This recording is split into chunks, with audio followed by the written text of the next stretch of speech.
नमस्कार साथियों, कैसे हैं आप सभी। स्वागत है आपका अपने YouTube चैनल हिस्ट्री प्लस पर। मैं हूं मोहन और आज हम करने वाले हैं भाई 25th जो हमारा पार्ट नंबर है। टोटल 37 में से विजयनगर, बहमनी और अन्य जो प्रांतीय राजवंश हुए हैं उनसे संबंधित जितना भी क्वेश्चन है इस वीडियो के अंदर हम करेंगे। काफ़ी इंपॉर्टेंट है भाई, जो भी एग्ज़ाम हुए हैं उनके रिलेटेड ये क्वेश्चन है और आपको ये बार बार क्या है आपके काम आएंगे। हर एग्ज़ाम में आपको ये देखने को मिलेंगे। तो फर्स्ट क्वेश्चन करते हैं अभी। किताब उल हिंद है, इसकी रचना के लेखक का नाम कौन है? तो अलबरूनी है भाई। अलबरूनी आप पता ही है आपको, ये गजनवी के टाइम में भारत आया था। सेकंड देखिए, काव्य अभिव्यक्ति के रूप में उर्दू का प्रयोग करने वाला पहला लेखक कौन था इनमें से? तो यह अमीर खुसरो था भाई। इसने काव्य के अंदर जो है सबसे पहले उर्दू का यूज़ किया था। तो ये इंपॉर्टेंट क्वेश्चन। अभी निम्नलिखित विदेशी यात्रियों में से कृष्णदेवराय के शासनकाल में आने वाले 2 पुर्तगालवासी कौन थे? तो आपने डोमिंगो पायस का नाम तो पढ़ा ही होगा। और जो ये फर्नांडो नूनीज जो है ये भी देवराय के टाइम में आए हैं। तो 3 और 4 इसका आंसर हो जाएगा भाई। निकोलो कोंटी और अब्दुल रज़ाक जो है ये अलग अलग टाइम पीरियड यानी कि आए। तो ये जो विजयनगर शासकों के टाइम नहीं है, लेकिन इनके शासक जो है अलग अलग थे। देवराय सेकंड था एक का। तो 4 देखिए, निम्नलिखित कथनों पर विचार कीजिए। जैनुल आबदीन द्वारा पूरी की गई कश्मीर की जामा मस्जिद की प्रभावकारी विशेषता में शामिल है। तो क्या विशेषताएं हैं भाई इसकी? बुर्ज है इसके अंदर, बौद्ध जो पैगोडाओं से समानता है, फारसी शैली जो है, फारसी शैली भी है इसके अंदर। तो सभी कथन यहाँ पे सही दिए गए, हमें तीनों याद रखने हैं आपको ये। निम्नलिखित कथनों पर विचार कीजिए। नरसिंह सालू ने संगम वंश का अंत किया और उनसे राजचिन्ह छीन कर जो है सालू वंश का प्रारंभ किया। तो ये सही दिया गया भाई। नरसिंह सालू ने ही संगम वंश का अंत किया था और खुद जो है सालू वंश का उसने नींव डाली थी। वीर नरसिंह ने अंतिम सालू शासक को गद्दी से उतारकर राज सिंहासन है वो छीना था। तो वीर नरसिंह ने बिल्कुल सही है भाई। सालू वंश की जो है वीर नरसिंह ने सालू वंश को जो है गद्दी से उतार दिया था और खुद जो है वो आगे बन जाता है राजा। थर्ड देखिए, वीर नरसिंह के उत्तरवर्ती उनके जो है अनुज कृष्णदेवराय थे। बिल्कुल सही है भाई। उनके जो भाई हुए हैं कृष्णदेवराय हुए हैं। कृष्णदेवराय के उत्तरवर्ती उनके चचेरे भाई अच्युत राय थे। उपयुक्त कथनों में कौन से कथन सही है? तो 4 के 4 ये सही दिए गए हैं। चौथा भी सही है। विजयनगर के शासक कृष्णदेवराय की कराधान व्यवस्था से संबंधित निम्न कथनों पर विचार कीजिए। तो फर्स्ट देखिए, भूमि की गुणवत्ता के आधार पर भू राजस्व की दर नियत होती थी। तो भूमि की गुणवत्ता के आधार पर बिल्कुल सही है भाई। वहाँ पर जो विजयनगर साम्राज्य था उसके अंदर भू राजस्व की नियतें जो है दरें जो है तय होती थी गुणवत्ता के आधार पर। कारखानों के निजी स्वामित्व एवं औद्योगिक कर देते थे। जो कारखाने जो थे वो निजी स्वामी एक औद्योगिक कर देते थे। तो ये बिल्कुल सही है भाई। कारखाने क्या देते थे? एक निजी स्वामी एवं एक औद्योगिक कर देते थे। तो दोनों यहाँ पर सही दिए गए। सी इसका आंसर हो जाएगा। अगला देखिए, सूची 1 को सूची 2 से सम्मिलित करना है। तो देखिए भाई, आदिल शाही जो है ये बीजापुर से संबंधित है। बीजापुर में आदिल शाही राजवंश था। और आगे देखिए, जो निजाम शाही है ये अहमदनगर के अंदर स्थापित हुआ था। और इमाद शाही जो था, इमाद शाही हुआ था भाई बरार के अंदर। कुतुब शाही था गोलकुंडा के अंदर। तो डी हो जाएगा।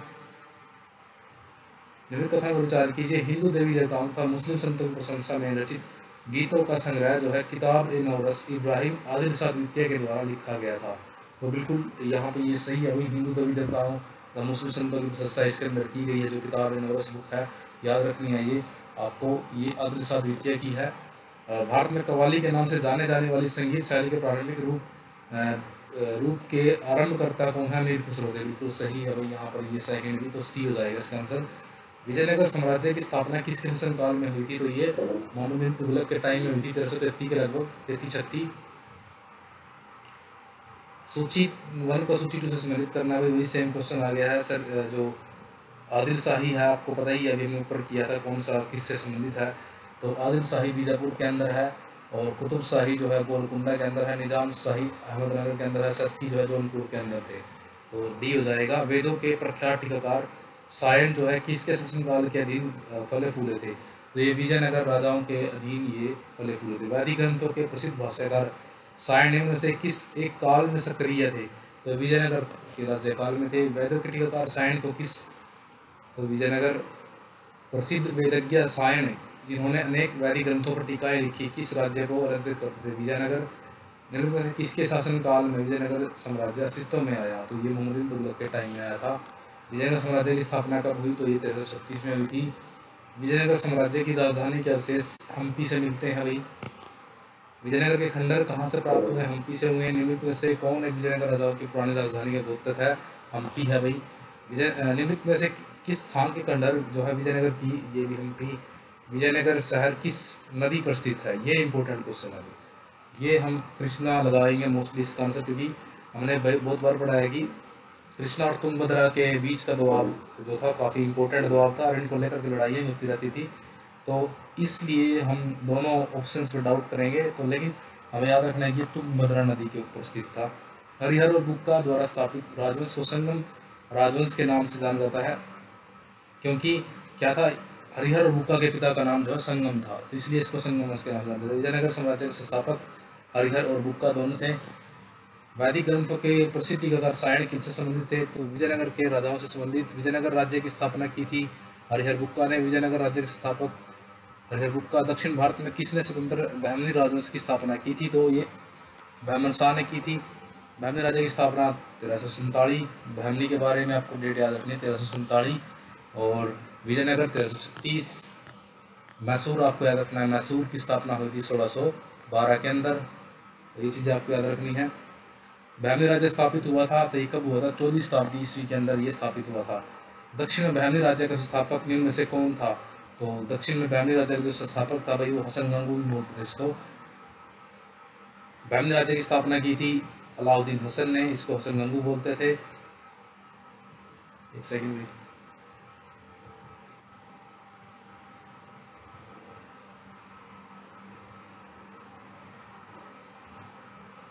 बहमनी राज्य की स्थापना अलाउद्दीन हसन। बहमनी राज्य का संस्थापक कौन था? अलाउद्दीन हसन। प्रथम बार विजयनगर साम्राज्य को अस्त व्यस्त किसने किया? तो इनमें से कोई भी नहीं था भाई, ऑप्शन में सही। विजयनगर राज्य की प्रथम राजधानी इनमें से कौन सी थी? तो आपने पढ़ाई होगा, गुलबर्गा थी। विजयनगर नहीं, बहमनी की भाई, विजयनगर की तो आपने पढ़ाई होगा। तो बहमनी की थी गुलबर्गा भाई, जिसको एहसानाबाद भी बोलते थे। एहसानाबाद भी आपको नाम याद रखना है, दोनों में से कोई भी आ सकता है। महमूद गावा ने किसकी सेवा की? बहमनी राजवंश की इसने सेवा की थी। मध्यकालीन भारत के निम्नलिखित राज्यों में से कौन सबसे पहले स्थापित हुआ था? तो बहमनी हुआ था। विजयनगर के शासक कृष्णदेव राय ने कौन सा नगर बसाया था? तो इसने नागलपुर बसाया था अपनी माता के नाम पर। विजयनगर साम्राज्य की पहली राजधानी हम्पी थी, तो ये याद रखनी है। विजयनगर साम्राज्य के निम्नलिखित राजाओं में से किसने आंध्र भोज के नाम से जानते हैं? किसे जानते हैं आंध्र भोज के नाम से? आपने पढ़ा ही होगा, कृष्णदेव राय को जो आंध्र भोज के नाम से जानते हैं। कृष्णदेव राय ने किस नगर की स्थापना की थी? तो नागलपुर की। कृष्णदेव राय का जो मुक्त मालव्य है किस भाषा में लिखा गया है? तो ये तेलुगु याद रखना है, कंफ्यूज नहीं होना है तमिल तेलुगु में, दोनों में। तो तेलुगु आपको याद रखना है। कृष्णदेव राय ने जो है तेलुगु में। हम्पी के विठल स्वामी मंदिर का निर्माता कौन था? तो कृष्णदेव राय था। कृष्णदेव राय द्वारा लिखित ये तेलुगु का ही है। कृष्णदेव राय के दरबार में अष्टदिग्गज कौन थे? तो ये 8 कवि थे जो तेलुगु के थे। निम्न में से किस राजा ने अपने शासनकाल में मुंबई का विस्तृत सर्वेक्षण कराया? तो कृष्णदेव राय ने कराया था। विजयनगर के अंदर अष्टदिग्गज जो है कृष्णदेव राय के दरबार में थे। अष्टदिग्गज किसकी राजशोभा बढ़ाते थे? तो ये कृष्णदेव राय के विजयनगर के किस शासक ने तेलुगु संस्कृत साहित्य को समृद्ध किया था? तो कृष्णदेव राय ने किया। इनमें से कौन सा कथन सही नहीं है? तो सही नहीं देखना में कृष्णदेव राय तुल्य वंश का शासक था। कृष्णदेव राय ने आंध्र भोज की उपाधि धारण की। कृष्णदेव राय ने दरबार में अब्दुल रज़ाक यात्री आया, तो ये नहीं आया था भाई, देवराय 1 या 2 में आया था। कृष्णदेव राय को यवन राज स्थापत्याचार्य भी कहते हैं, तो ये सी इसका आंसर हो जाएगा भाई।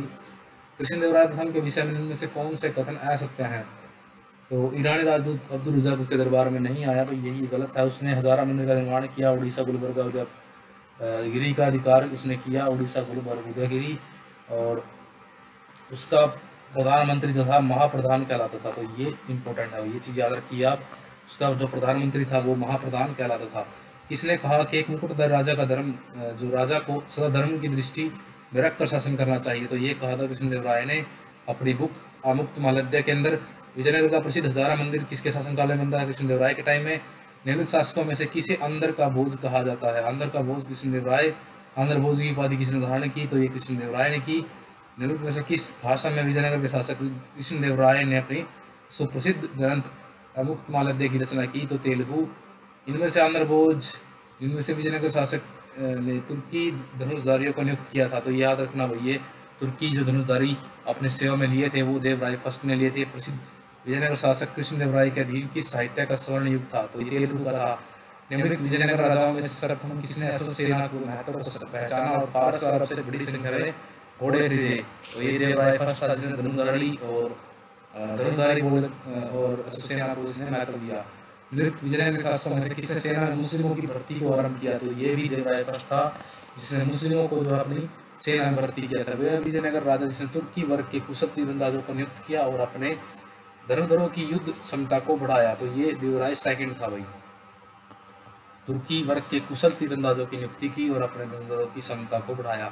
विजयनगर राजाओं में किसने मुसलमान लड़ाकों को सेना में भर्ती किया? किसने मुसलमान लड़ाकों को सेना में भर्ती करना आरंभ कर दिया? तो ये देवराय यहाँ पे सेकंड दिया गया भाई। तो इस हिसाब से थोड़ा डाउट में चल रहे हैं ये क्वेश्चन, 2-3 क्वेश्चन डाउट में है। मुझे लग भी रहा था कि कहीं देवराय 1 आ रहा है, कहीं 2 आ रहा है। तो आप कंफर्म करना है इसको, बाद में मैं भी कंफर्म करके इसके आंसर डाल दूँगा, क्योंकि ये सेम से नाम है ना 1-2, तो दिक्कत हो जाती है कई बार। 65 देखिए, निम्नलिखित में से कौन सा यात्री जिसने 1567 में विजयनगर की राज्य के ठीक बाद वहाँ की यात्रा की थी और विजयनगर के 24 मील के घेरे में बने होने का वर्णन करता है? तो 24 घेरे में बने होने का जो वर्णन करता है ये आपने याद रखना है। सीजर फेडरिक ने किया भाई 24 मील के घेरे में विजयनगर। इतिहासकार सेवेल ने जो लिखा है ए फॉरगॉटन एम्पायर नाम पुस्तक लिखी है, उस साम्राज्य का नाम क्या था? विजयनगर साम्राज्य। वह विदेशी यात्री कौन था जिसने तालिकोट युद्ध में पराजय के उपरांत विजयनगर का भ्रमण में वर्णन किया है? तो ये कौन था भाई? सीजर फ्रेडरिक था, जो बाद में आया था 1565 के बाद। निम्नलिखित में से किसने विजयनगर के शासन के शीघ्र पतन के बाद दर्शन और वर्णन किया? तो सीजर फ्रेडरिक। तालिकोटा का युद्ध कब हुआ? ये 1565 में हुआ था। सन 1565 में कौन सा युद्ध हुआ? तालिकोटा का युद्ध बोलते हैं इसको भाई, राक्षी तांगड़ी का युद्ध भी बोलते हैं। विजयनगर एवं बहमनी शासकों के बीच स्वतंत्रता का प्रमुख कारण क्या था? तो ये रायचूर दोआब था, जो कृष्णा और तुंगभद्रा नदियों के बीच में था रायचूर दोआब। तालिकोटा का युद्ध लड़ा गया था विजयनगर और बीजापुर, अहमदनगर और गोलकुंडा की सिख सेनाओं के बीच। तो ये 3-4 अलग थे भाई, विजयनगर अकेला था। विजयनगर किस शासक ने चीन के पास जो है अपना राजदूत भेजा? तो ये बुक्का फर्स्ट था, इसने अपना राजदूत वहां पर भेजा था। विजयनगर और बहमनी राज्य के बीच संघर्ष का प्रमुख कारण क्या था? रायचूर दोआब। विजयनगर के किस शासक ने चीन में अपना राजदूत भेजा? तो ये बुक्का प्रथम। अधोलिखित विजयनगर के शासकों में किसने चीन में राजदूत भेजा? बुक्का फर्स्ट। देखिए भाई, रिपीट क्वेश्चन है, बार बार सेम क्वेश्चन रिपीट होते हैं, याद रखना आपको। किस विदेशी यात्री ने 1420 में विजयनगर साम्राज्य की यात्रा की? और निकोलो डी कोंटी ने की थी भाई, ये इटली का यात्री था। कृष्णदेवराय के समय विजयनगर की यात्रा करने वाला विदेशी यात्री में से कौन है? तो डोमिंगो पायसा भाई।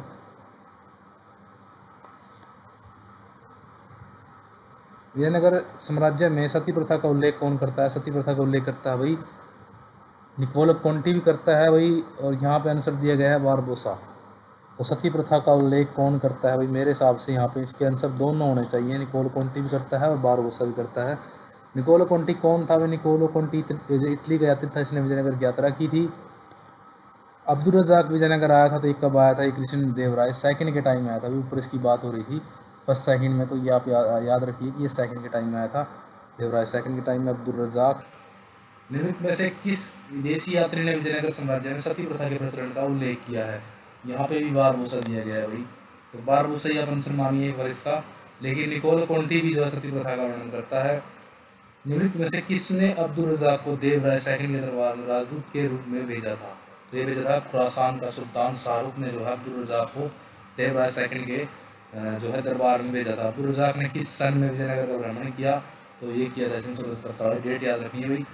निकोलो कोंटी की तो आपको याद हो गई होगी, 1420 है, 1420 में आया था देवराय के टाइम में, और अब्दुल रज़ाक आया 1443 के टाइम में। इनमें से किस वस्तु का विजयनगर साम्राज्य में बड़े पैमाने पर निर्यात होता था? तो काली मिर्च, जिसको भाई यवन प्रिया भी बोलते थे, यवनों को ये प्रिय थी, इसका निर्यात यहाँ से बड़े पैमाने पर होता, क्योंकि साउथ के अंदर था ये विजयनगर, और साउथ में जो है हमारे मसाले पर्याप्त मात्रा में होते थे। फारसी यात्री अब्दुल रज़ाक भारत में किस राजा के शासनकाल में आया था? तो ये देवराय सेकंड के टाइम में आया था। अभी हमने पढ़ाई था 1463। जैनुल आबदीन, जिसने गो हत्या प्रतिबंधित कर दी थी, कहाँ का शासक था? तो ये कश्मीर का शासक था। विजयनगर साम्राज्य में आयातित होने वाले सर्वाधिक अकेली वस्तु कौन सी थी? आयातित यानी मंगवाए जाने वाले घोड़े बहुत ज़्यादा मंगवाने लगे थे ये, जिन्होंने देखा कि युद्ध में घोड़ों की ज़्यादा होती है तो इस वजह से उन्होंने घोड़े बहुत ज़्यादा आयात किए। निम्नलिखित शासकों में से किसने स्वतंत्र जजिया गैर मुस्लिमों पर लगने वाला कर इसको समाप्त किया था? तो ये जैनुल आबदीन गजनवी कश्मीर का शासक था, 1420 के लगभग ये हुआ था। गोहद तहसील करने वाला जैनुल आबदीन जो है कश्मीर का शासक था। इसे कश्मीर का अकबर भी बोलते हैं, याद रखिए, कश्मीर का अकबर आ गया जैनुल आबदीन। जजिया कर समाप्त करने वाला पहला शासक कौन था? जैनुल आबदीन। निम्न में से किस शासक ने स्वतंत्र जजिया कर समाप्त किया? तो ये जैनुल आबदीन ने किया। अकबर के पूर्ववर्ती किस मध्यकालीन भारतीय शासक का उल्लेख कश्मीर के अकबर के रूप में? तो ये जैनुल आबदीन। विजयनगर साम्राज्य में अमरम क्या था भाई? अमरम दोस्तों एक टर्म थी जो सैनिकों को अनुदान दिया जाता था। तो यहाँ पढ़ सकते हो आप, विजयनगर साम्राज्य में नायक वस्ता भू सामंत थे, उन्हें वेतन के बदले अधीनस्थ सेवा के रख रखाव के लिए भूखंड अमरम प्रदान किया। 3 सेनानायकों को अमरम भूमि का प्रयोग करने के कारण अमर नायक भी बोलते थे, सामंतों को अमर नायक भी बोलते थे। तो ये चीज़ आपको याद रखनी है। जोन राज ने अपनी राजधानी में कल्हड़ के विवरण को कहाँ तक आगे बढ़ाया है? तो इसने बनाया है जोन राज ने जैनुल आबदीन, जैसे जोन राज और जैसे जैनुल आबदीन, आप याद रख सकते हो। विजयनगर साम्राज्य में अमरम का अर्थ आपने भी पढ़ा ही है। सैनिक विद्वानों और कवियों को अनुदान तो नहीं है, सैनिकों को अनुदान यहाँ पे इसका आंसर है। विजयनगर साम्राज्य में नायक थे, नायक कौन थे भाई? सामंत प्रमुख को नायक बोलते थे, सामंतों का प्रमुख उसको नायक बोला जाता था। विजयनगर साम्राज्य में जिलों को कहते थे, जिलों को भाई कोट्टम कहते थे। कोट्टम याद रखना है, काफ़ी इंपॉर्टेंट चीज़ है भाई, ये रिपीट होने वाले क्वेश्चन है इस टाइप के। कोट्टम जो है जिला याद रखना, आप कोट्टम जिले को बोलते थे। विजयनगर साम्राज्य में नायक कौन थे? नायक भाई यहाँ पर सैनिक अधिकारियों को नायक बोलते थे। विजयनगर साम्राज्य कृषि व्यवस्था में वारम से क्या अभिप्राय है? वारम दोस्तों यहाँ पर जो है भूमि उपज का जो हिस्सेदारी थी उसको वारम बोलते थे। विजयनगर साम्राज्य के तमिल क्षेत्र सबसे बड़ी प्रशासनिक इकाई कौन सी थी? तो कोट्टम भाई जो जिला है सबसे बड़ी प्रशासनिक इकाई। विजयनगर साम्राज्य का सबसे बड़ा प्रशासनिक विभाजन क्या था? तो मंडलम जो है सबसे बड़ा प्रशासनिक विभाजन था। मंडलम यहाँ पर सबसे बड़ी प्रशासनिक इकाई थी। अगर बात करते हो ऊपरले क्वेश्चन की दोस्तों, मैं भी थोड़ा मुझे भी सक्सा हुआ इसमें, लेकिन जब देखा यहाँ पे मंडलम दिया नहीं गया तो इस वजह से यहाँ पे कोट्टम हो जाएगी। अगर मंडलम यहाँ पे होता तो यहाँ मंडलम भी इस दोनों का आंसर मंडलम होता। विजयनगर की सबसे बड़ी प्रशासनिक इकाई कौन सी थी? तो यहाँ पर राज्यम था। अब यहाँ पे राज्यम जो है ये मंडलम से भी ऊपर है। पहले यहाँ पर राज्य होता है, राज्य के बाद नीचे मंडलम आएगा, फिर कोट्टम आएगा। तो इस हिसाब से आप देख सकते हो, अगर जो भी ऑप्शन में पहले होगा, अगर राज्य दिया होगा तो राज्य सबसे टॉप में आता है, फर्स्ट पे आएगा। अगर राज्य नहीं है तो मंडलम आएगा। अगर मंडलम और राज्य नहीं दिए गए तो कोट्टम यानी कि जिला ये आ जाएगा टॉप में। तो याद रखना भाई, आपका इनका जो क्रम है प्रॉपर याद होना चाहिए। क्रम हमेशा पेपर में पूछते हैं और मेहनत करते रहे भाई। हर आप जो है बुक्स तो आपने बहुत पढ़ लिए होंगे, अभी क्वेश्चन लगाइए बारी बारी सर, अलग अलग बुक्स के क्वेश्चन कीजिए, आपको जो है काफ़ी हेल्प मिलेगी इस चीज़ से और चीज़ें याद रहेंगी आपके, कहाँ आप गलती कर रहे हैं आपको इस चीज़ का पता लगेगा। विजयनगर साम्राज्य की वित्तीय व्यवस्था की मुख्य विशेषता क्या थी? तो क्या थी भाई? ये भू राजस्व थी। विजयनगर साम्राज्य में अयंगर संबंधित थे। अयंगर क्या था भाई? ग्राम प्रशासन से संबंधित थे। अथावना का मतलब क्या है? अथावना भाई भू राजस्व विभाग को जो है अथावना बोलते थे। भू राजस्व विभाग, सेम क्वेश्चन आ चुका है भाई, बहुत बार क्वेश्चन पूछा गया है कि भू राजस्व विभाग को क्या बोलते थे विजयनगर के? तो अथावना बोलते थे। विजयनगर का अथावना जो है ये भू राजस्व से संबंधित विभाग था। निम्नलिखित में से कौन किन्नर था? मलिक सरवर जो है भाई किन्नर था। ये मलिक सरवर जो है किन्नर था।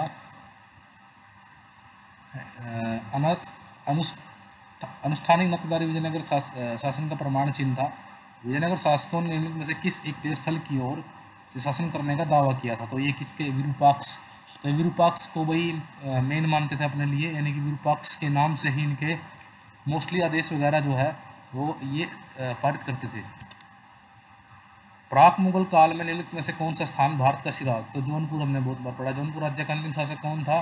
तो जौनपुर का जो हुसैन शाह सरकी जो था सबसे अंतिम शासक था। और जौनपुर को जो है 1484 के अंदर जो है आपने पढ़ा भी होगा, 1484 के अंदर जौनपुर को जो है किसने मिलाया था? बहलोल ने अपने साम्राज्य में मिला लिया था, यानी कि सल्तनत में मिला लिया था। अधोलिखित विजयनगर राज्य में कौन सा प्रथम शासक जिसने महाराज राज की उपाधि धारण की थी? ये भी क्वेश्चन कई बार आया हुई। हरिहर सेकंड ने जो है महाराज अधिराज की उपाधि धारण की थी, हरिहर सेकंड। जौनपुर की अटाला मस्जिद का निर्माण किसने कराया? तो अटाला मस्जिद इब्राहिम शाह सरकी ने कराया था भाई, इंपॉर्टेंट है काफ़ी। अटाला मस्जिद इब्राहिम शाह सरकी। इनमें से किस शासक ने गजबेटकर की उपाधि धारण की? देवराय सेकंड ने भाई गजबेटकर की उपाधि धारण की थी। मध्यकालीन राजस्थान के किस शासक को अभिनव भारताचार्य के नाम से भी पुकारा गया है? तो महाराणा कुंभा जो है भाई उनको अभिनव भारताचार्य के नाम से पुकारा गया है। तुला वंश का संस्थापक कौन था? वीर नरसिंह सिंह। निम्नलिखित में से विजयनगर की शासक ने गजबेटकर की पदवी धारण की थी? देवराय द्वितीय ने जो है गजबेटकर की पदवी धारण की थी। गुजरात की स्वतंत्र सत्ता स्थापित करने वाला कौन था? ये जफर खान था। मालवा के स्वतंत्र मुस्लिम राज्य की स्थापना किसने की थी? तो ये दिलावर खान ने की थी। मालवा के संगम सुलुतुरु ये राज्य में संबंधित है, ये विजयनगर से, विजयनगर में शासन करने वाले सही। सबसे पहले आपने पढ़ा होगा संगम वंश आएगा, संगम के बाद यहाँ पर आएगा सुलु, फिर तुलु, फिर अरविंद जो है सबसे लास्ट में शासन करने वाला वंश था। कथन का में क्वेश्चन देखिए, सालू नरसिंह ने प्राचीन राजवंश को समाप्त कर राजवंशी जो है पदवी ग्रहण की। तो ये बिल्कुल सही दिया गया है। वे राज्य को वे क्या है, राज्य को अधिक पतन और विघटन से बचाना जाता है। तो ये बिल्कुल सही दिया गया भाई, ए और आर दोनों सही है और व्याख्या बिल्कुल सही कर रहा है कि किस वजह से उसने जो है राजवंश पदवी की ग्रहण की थी। निम्न से कौन सा स्थल जो है होयसर राजाओं की राजधानी द्वार समुद्र का प्रतिनिधित्व जो है करता है? तो ये हेलीब्रिड है भाई, जो होयसर राजाओं की राजधानी द्वार समुद्र का प्रतिनिधित्व करता है। हेलीब्रिड कौन सा राजा? होयसर। हाँ, होयसल तो हेलीब्रिड से संबंधित है। वह युगम जो सही सम्मिलित नहीं है, इनको इंगित कीजिए। तो गुजरात के अंदर मुजफ्फर शाह, कुतुब शाह, गोलकुंडा, बाज बहादुर मालवा से संबंधित है अकबर के टाइम में। यूसुफ आदिल शाह अहमदनगर से संबंधित नहीं है, ये शायद बहमनी से है। सालू राजवंश का स्थापक कौन था? तो ये नरसिंह राय था। निम्नलिखित में से किसने कश्मीर में अपने अभियांत्रिक क्रियाकलापों से वित्सता के मार्ग को नियंत्रित कर दिया था? तो ये कौन था भाई? सुई था, इंजीनियर हुआ है ये। इनमें से किसने हिंदी खड़ी बोली का जन्म माना जाता है? किसे मानते हैं भैया? दूसरों को मानते हैं। इनमें से किसने बहमनी शासक ने अपनी राजधानी गुलबर्ग से जो बीदर स्थानांतरित की थी? तो अहमद शाह वली जो था ये बहमनी शासक था और गुलबर्गा से जो बीदर अपनी राजधानी ले गए थे। इनमें से किस विजयनगर के शासक ने वेल्लोर में पुर्तगालियों को गिरजाघर निर्माण करने की अनुमति प्रदान की थी? तो एक ही वेंकट सेकंड ने, यहाँ पर इंपोर्टेंट क्वेश्चन है, वेंकट सेकंड ने जो है वेल्लोर भी याद रखना है, वेल्लोर में पुर्तगाली ने गिरजाघर स्थापित किया था विजयनगर शासक वेंकट राय के कहने पर। चित्तौड़ कीर्ति स्तंभ जिले जो है देव हिंदू देव शास्त्र का चित्रित कोष भी कहा गया है, किसके द्वारा निर्मित हुआ है? तो ये राणा कुंभा ने किया है कीर्ति स्तंभ का निर्माण। बीजापुर ने गोल गुंबज को किसने बनवाया? मोहम्मद आदिल शाह ने बनवाया था। जब राजा वोडेयार ने मैसूर राज्य की स्थापना की तब विजयनगर साम्राज्य का शासक कौन था? तो ये वेंकट सेकंड था भाई। और 1612 में याद रखिए, 1612 में जो है मैसूर की स्थापना होती है। इनमें से किसने कृष्ण नदी की सहायक नदी के दक्षिण तट पर एक नए नगर की स्थापना की और उस देवता के प्रतिनिधि के रूप में अपने नए राज्य को शासन करने का दायित्व जो है लिया, जिसके बारे में माना जाता है कृष्ण नदी से जो है दक्षिण की समस्त भूमि उस देवता की है? तो ये हरिहर प्रथम था भाई। कौन सी दक्षिण भारतीय रीतिशाली विजयनगर शासक काल में सर्वप्रथम अवतरित हुई? तो ये हुई थी यक्षगान, जो आज ही प्रचलित था। अपनी मधुरा विजय काव्य में अपने पति के विजय अभियान का वर्णन करने वाली कवित्री कौन थी? तो ये गंगा देवी थी भाई। इसने इसके जो अपने पति के अभियान का इसने वर्णन किया है, मधुरा विजय की थी और ये मेरे ख्याल से बुक्का पटन की पत्नी हुई है। इनमें से कौन विजयनगर साम्राज्य की दूसरी राजधानी थी? तो पेनुगोंडा, आपको याद रखना है। AVPC है भाई, याद रखने का तरीका इसको AVPC आप याद रख सकते हो। सबसे पहले एनागोंडी को राजधानी बनाया, फिर विजयनगर को, और ये P से बनेगा पेनुगोंडा और C से लास्ट में चंद्रगिरी, तो लास्ट ही चंद्रगिरी याद रखना है आपको। AVPC याद रख सकते आप। निम्न में से किसने उच्च योग्यता प्राप्त करने पर विजयनगर राज्य जो है पारितोषिक देता था, उन्हें राज्य की स्वीकृति प्रदान करता था? तो ये शतरंज था। शतरंज की योग्यता प्राप्त करने पर जो है विजयनगर राज्य पारितोषिक देता था भाई, और उसे राज्य की स्वीकृति प्रदान करता था। शतरंज ऐसा गेम था उस टाइम पे जिसके लिए ऐसा मिलता था। विजयनगर साम्राज्य के प्रभुत्व काल में से किस टीका की रचना हुई थी? तो ये हुई थी प्राचल समिति पर, जो माधव की टीका है, ये याद रखनी है आपको। ये विजयनगर के शासन काल में हुई है। निम्नलिखित में से कौन सा स्थल जो है होयसर राजाओं की राजधानी द्वार समुद्रगुप्त का प्रतिनिधित्व करता है? तो ये हेलीब्रिड है। वह कौन सा मेवाड़ का मशहूर शासक है जिसने अच्चलगढ़ के किले की मरम्मत कराई थी? तो ये महाराणा कुंभा ने अच्चलगढ़ के किले की मरम्मत कराई थी, याद रखिए। विजयनगर के उस पहले शासक की पहचान करें जिसने बहमनियों से गोवा को छीन लिया था? तो ये था हरिहर द्वितीय, बहमनियों से गोवा को छीनने वाला। विजयनगर के राजा कृष्णदेवराय ने गोलकुंडा का युद्ध किस राजा के साथ लड़ा था?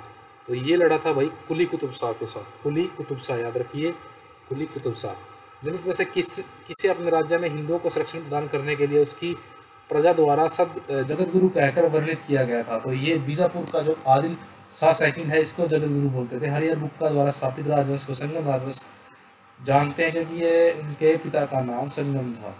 निम्नलिखित में से किसके राज्यारोहण को 500 वर्ष गुजर गए हैं? तो ये कृष्णदेव राय के राज्य को 500 साल पूरे हो गए हैं। साधु राजवंश का संस्थापक कौन था? तो ये नरसिंह राय था। विजयनगर शहर किस नदी पर है? तुंगभद्रा पर है। कौन सी दक्षिण भारतीय विजयनगर शासनकाल में सर्वप्रथम अवतरित हुई? तो ये हमने पढ़ा था हमने ऊपर। विजयनगर साम्राज्य का सबसे बड़ा प्रशासनिक विभाजन क्या था? इनमें से सबसे बड़ा प्रशासनिक विभाजन क्या था? तो यहाँ मंडलम किया गया भाई। तो राज्य यहाँ पे होगा क्योंकि राज्य सबसे ऊपर था, फिर मंडलम था, फिर कोट्टम था। तो ये थे हमारे क्वेश्चन। तो 151 हो रहा था, ये देख लीजिए। निम्नलिखित कथनों पर विचार कीजिए। बीजक जो संत है दादू दयाल के उपदेशों का एक प्रसिद्ध जो है संकलन है। दादू दयाल जो नहीं है ये तो बीजक आपने पढ़ा होगा, कबीर की रचनाओं का है।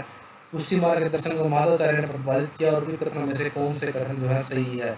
तो ना तो एक है ना दो है, दोनों गलत दिए गए हैं। पुष्टि मार्ग आपने पढ़ा होगा, ये विठल शायद विठल से संबंधित है, तो ये ना एक ना दो, दोनों यहाँ पर गलत दिए गए हैं। तो ये थे हमारे क्वेश्चन इस सीरीज के, और अगली सीरीज करेंगे 26 भक्ति और सूफी आंदोलन से संबंधित।